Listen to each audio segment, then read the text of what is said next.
Next ఈ education and edtech companies. ఎందుకు education and edtech companies అంటే, మనం నేర్చుకున్నది ఎప్పుడు దాన్ని షేర్ చేసుకోగలిగితే మనకున్న నాలెడ్జ్ కూడా డబుల్ అవుతుంది అంటారు.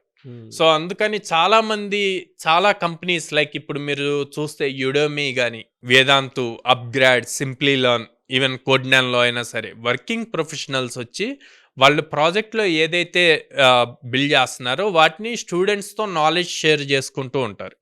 అలా చేయటం వల్ల వీళ్ళు ఒక వే ఆఫ్ థింకింగ్లో వీళ్ళు వర్క్ చేస్తూ ఉంటారండి. అప్పుడు నాలెడ్జ్ షేర్ చేసినప్పుడు అవతల స్టూడెంట్కి డిఫరెంట్ థాట్ రావచ్చు. వచ్చి వాడు సార్ ఇలా ఎందుకు చేయకూడదు అని క్వశ్చన్ చేస్తారు.